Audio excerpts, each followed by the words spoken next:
You've probably heard the name, Josef Mengele, the angel of death at Auschwitz. A man who performed some of the most sadistic human experiments in history, and yet, for more than 30 years after World War II, he lived as a free man. You see, this isn't just a story about how one monster escaped justice. It's about how the world let him. So let's dig into how on earth this was even possible. And this is the question at the heart of it all. It just seems impossible, doesn't it?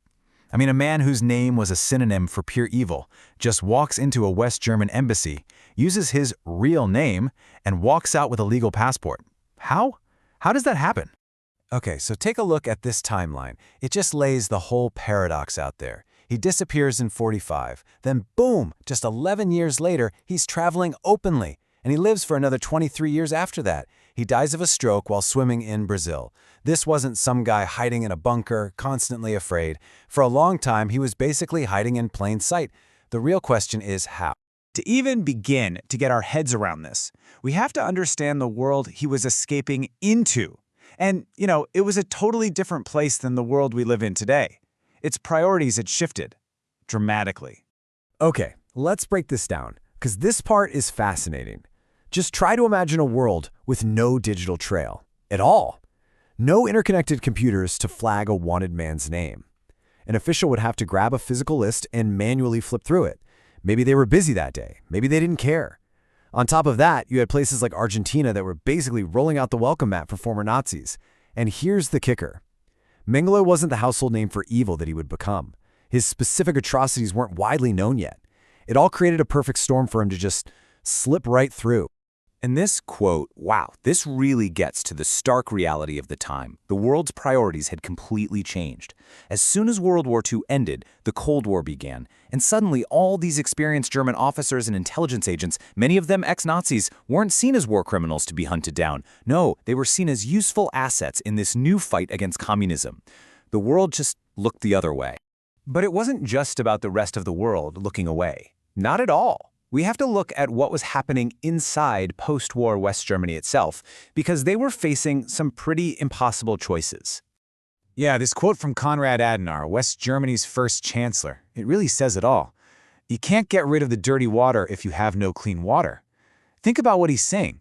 After 12 years of Nazism, an entire generation of German professionals, judges, doctors, police, government workers, was compromised. To get ahead, you had to be part of the system. So when it came time to rebuild, who was left? You still had to run a country, and the only experienced people around were, well, the dirty water. So you have this huge fundamental conflict, right? On one hand, the goal is to build a new democratic Germany from the ashes. On the other hand, the only people who actually know how to run a government are the same people who just finished running the Third Reich. So that bureaucrat stamping Mengele's passport in 1956, there's a pretty good chance he was a former Nazi Party member himself. And you can bet he wasn't going to look too hard at the paperwork of an old comrade. With all this talk about geopolitics and rebuilding a nation, it can be easy to lose sight of why Mengele's escape was such a profound, sickening failure of justice. So let's just take a moment to remind ourselves exactly who this man was. This man wasn't just some soldier following orders. He was a doctor. He took an oath to heal, and he twisted it into a license to torture. He would inject diseases into one twin just to watch what would happen, using the other healthy twin as a living control group. He literally injected chemicals into children's eyeballs to try and change their color, causing unbelievable pain and often blindness. It was a grotesque fusion of junk science and pure unadulterated cruelty. The things that Mengele and other Nazi doctors did were so horrifying, so beyond the pale, that the world was forced to respond.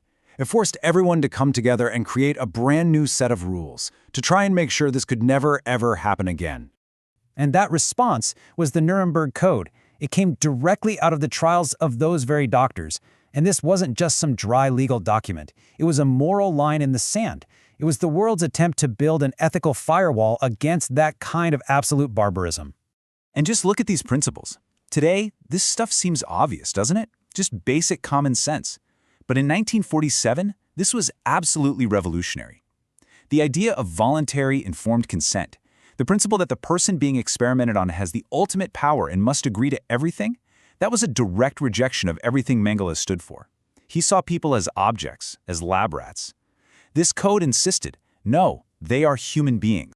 But here's the really wild part. You'd think everyone would celebrate this, right? Not exactly. Many doctors in the West just kind of shrugged it off. They were basically saying, oh, that's a code for barbarians, for the Nazis.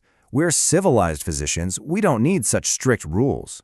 It's pretty shocking, and it just goes to show how fragile these ethical standards really were. And that brings us to what might be the most troubling part of this whole story. The Nuremberg Code was written, the line was drawn in the sand, and yet, the world kept crossing it. I mean, this timeline is chilling.